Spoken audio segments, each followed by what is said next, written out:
Hello, welcome to, I guess this would be considered part 2 of my examination of Noam Chomsky's Hegemony or Survival. So this is pages 11 through 20, and I have included some links as additional sources.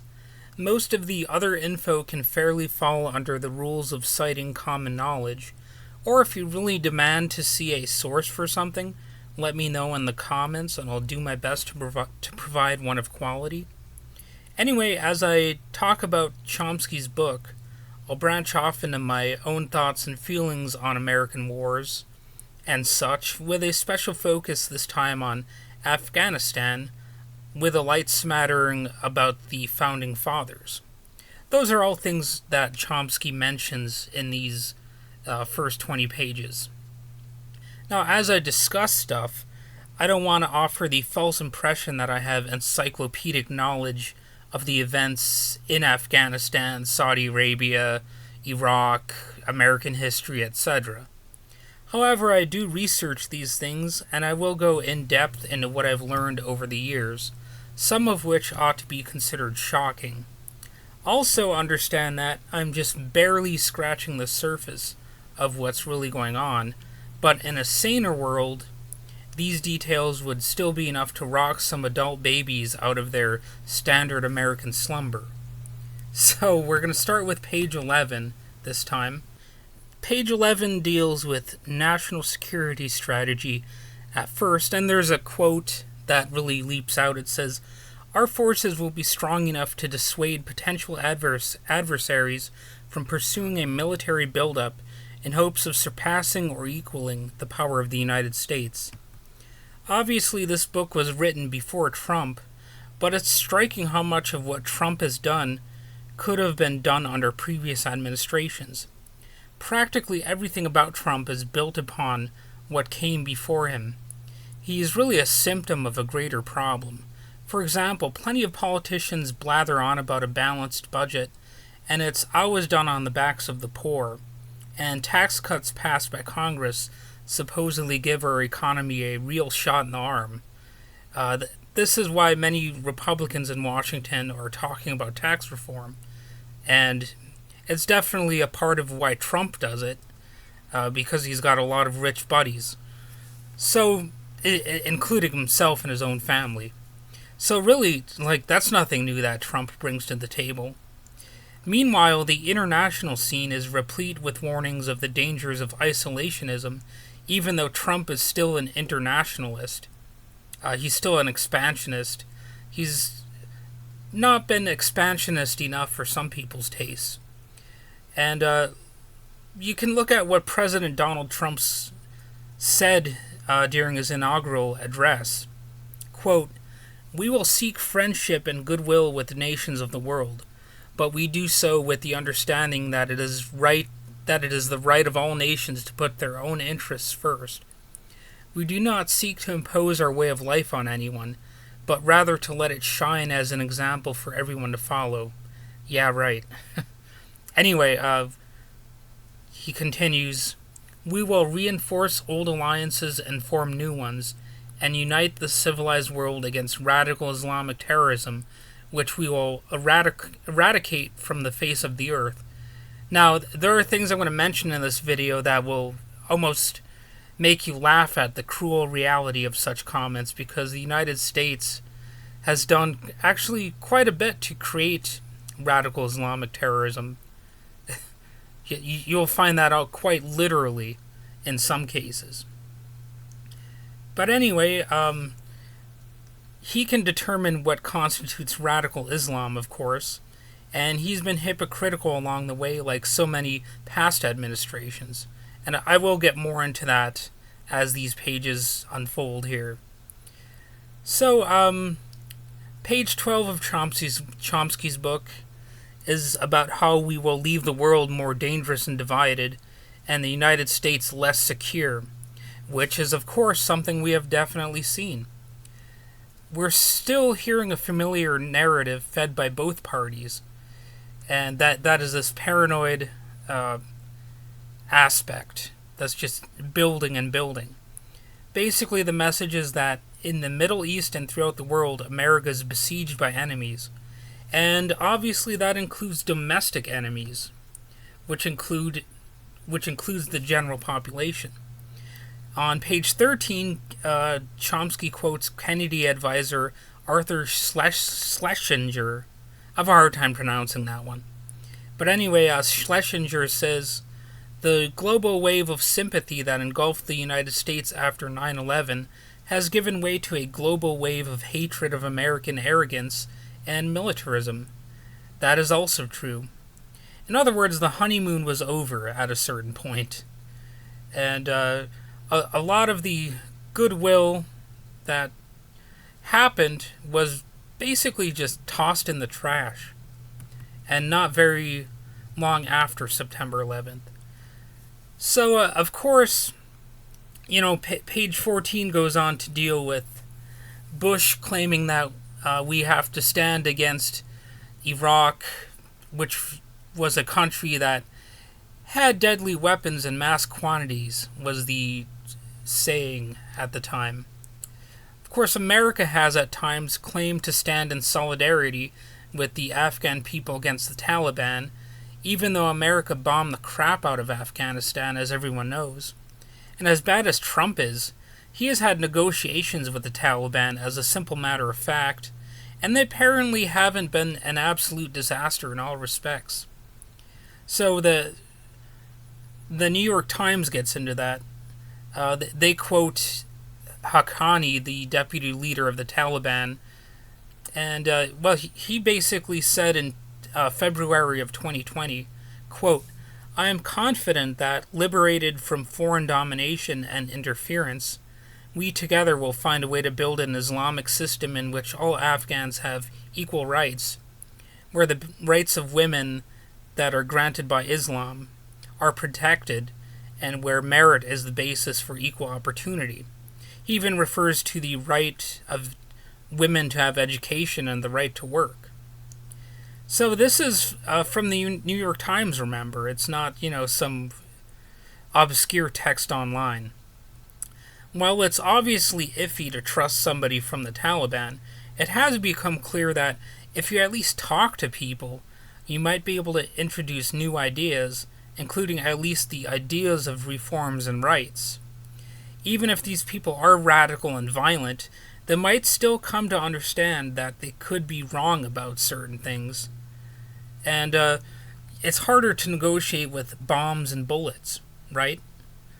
Meanwhile, countries like Saudi Arabia have a terrible track record for women's rights, and they actually have enjoyed substantial United States support.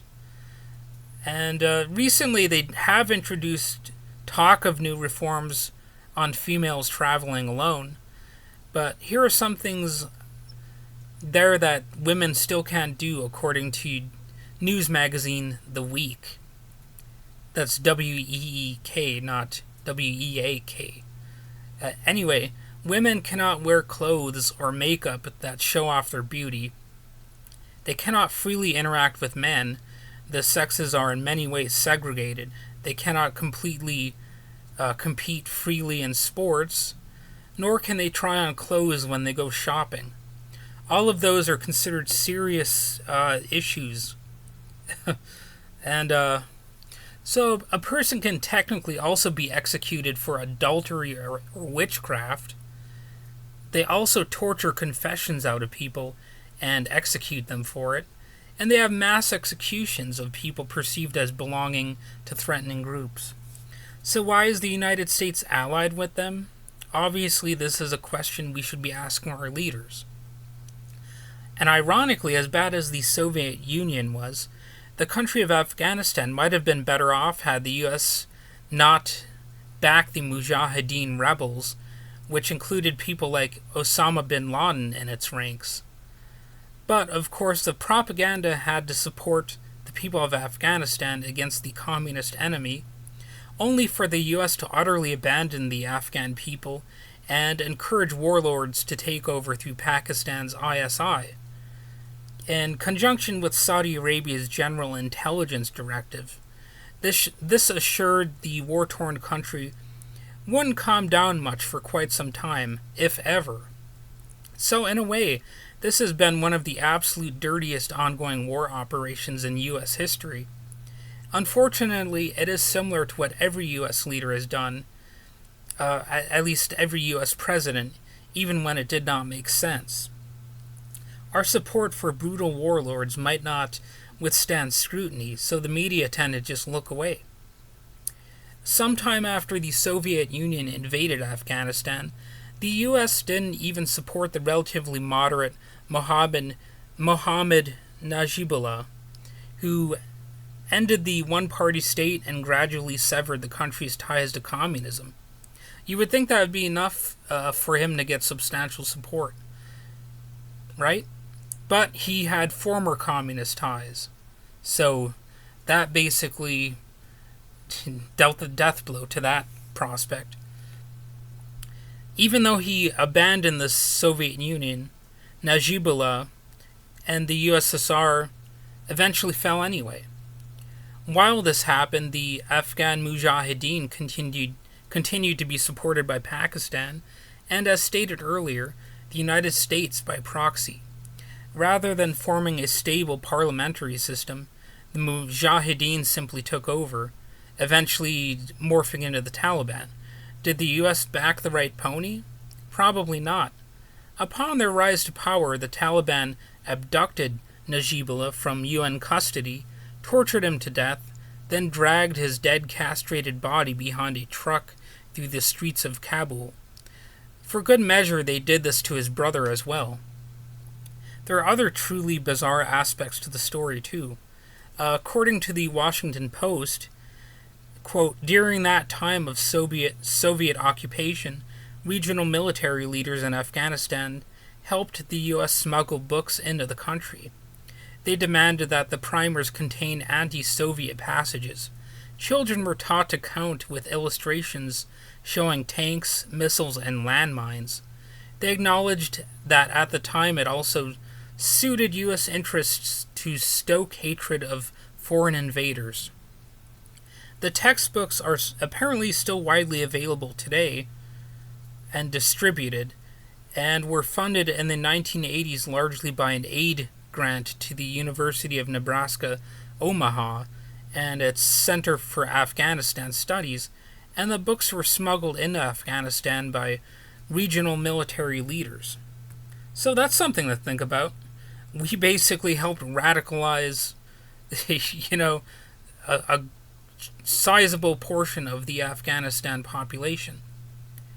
So, when we think of unlawful use of force, what do we think of? Criminal mischief, disorderly conduct, trespassing, violation of rights, general disrespect. That seems to be what the United States has often brought to the world stage. Now, on page 16, Chomsky basically makes it look like the United States has just been all over the place, spreading like a virus.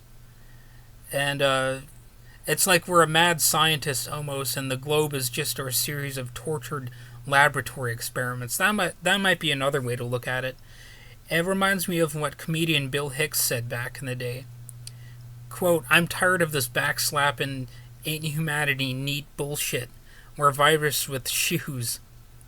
So, by page 17, he mentions that Bush condemned those assembling the world's most dangerous weapons to dominate, intimidate, or attack.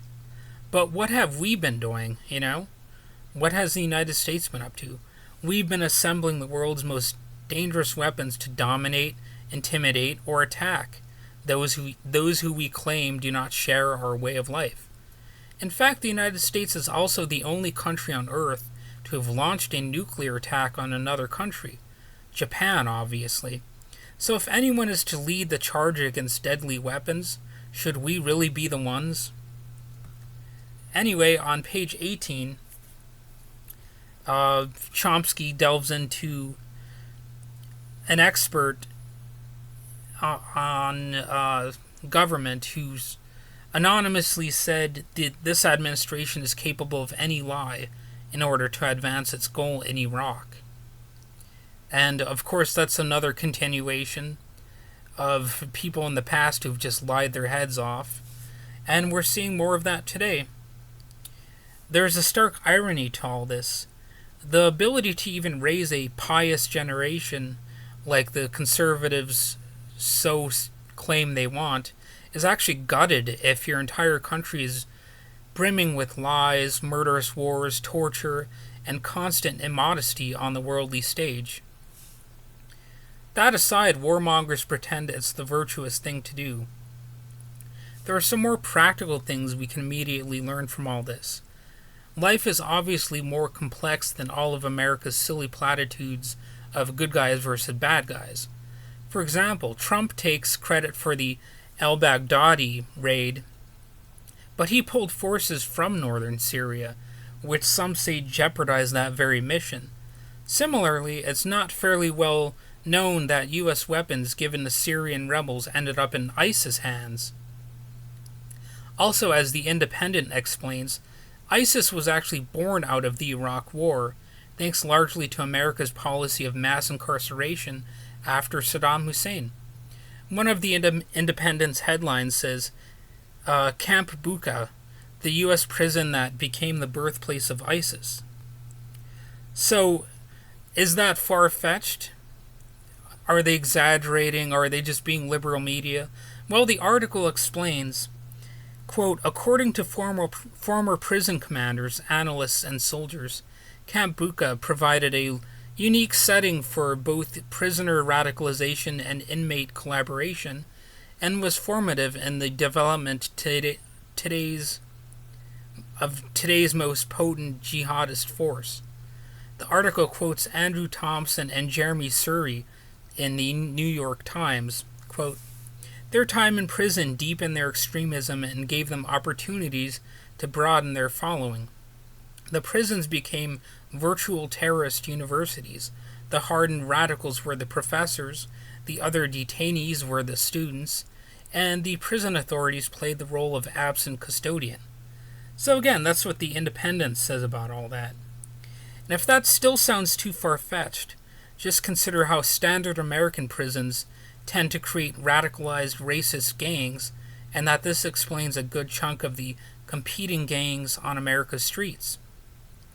So on page 19, Chomsky looks at how the Bush administration linked the Iraq War with the trauma of September 11th, until nearly 90% apparently believed Saddam's regime was aiding and abetting terrorists who are planning future strikes against the United States. It's also a virtual foreboding of what is to come from an Ivy League background if the position of a president is allowed to pass without radical modification. So this is my interesting angle on this whole thing. Should America actually favor a non-elitist, non-rich president at some point? Because all of our presidents have been these, or so many of them have been these Ivy League types. And at the risk of sounding anti-intellectual here, consider all of the Ivy League presidents who were apparently educated into believing they all know what's best for the country. So we had John Adams from Harvard University, James Madison, who went to Princeton University, John Quincy Adams was a Harvard University person, William Henry Harrison, University of Pennsylvania, Rutherford B. Hayes was at Harvard Law School, Theodore Roosevelt went to Harvard University and Columbia Law School, William Howard Taft was at Yale University, Woodrow Wilson was at Princeton University, Franklin D. Roosevelt went to both Harvard and Columbia Law School, John F. Kennedy was Princeton and Harvard, Gerald Ford, Yale, George W. Bush, not George W., but George H.W. Bush was, of course, at Yale University, Bill Clinton, Yale Law School. Sorry, I got kind of jumbled up there. George W. Bush, also a Yale boy. Barack Obama was at Columbia and Harvard Law School, and Donald Trump went to the University of Pennsylvania. All of these are Ivy League people. And so what is it about their education that convinces them to be at the apex of power as President of the United States? This, mind you, excludes so many Ivy League politicians who don't get to become president but still retain a certain degree of power. Recall Chomsky previously noting in this book, Hegemony or Survival, that Alexander Hamilton referred to the general population as a great beast that needs to be tamed by wise men such as himself.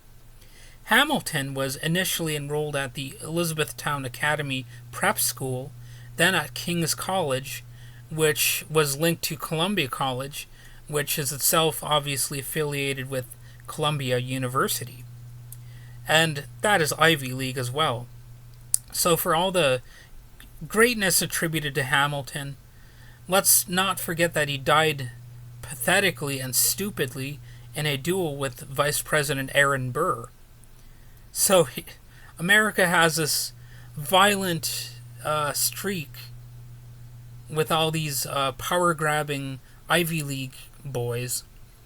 And basically, you know, even the greats are able to fall for these petty vendettas with their political opponents. And to me, that speaks volumes about, you know, how we've developed as a country. It was all out of warfare, basically. And, you know, there was obviously a racist history and all that.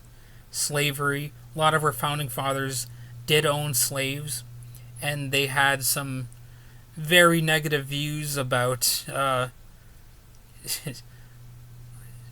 minorities and all that kind of stuff.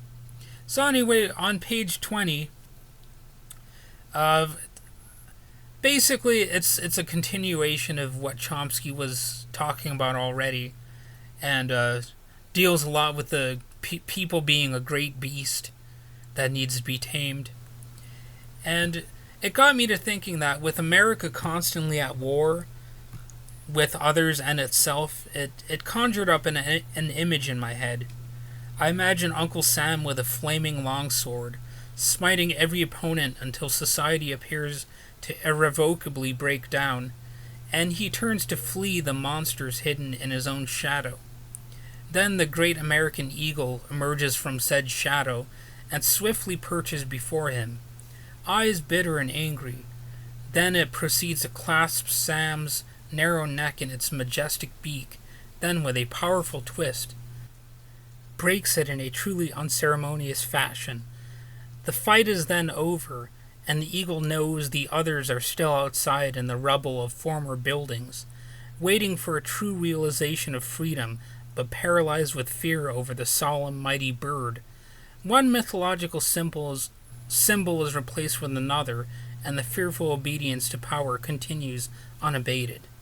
So I don't know exactly what that image really means, but it's what I thought of when I was reading parts of this book.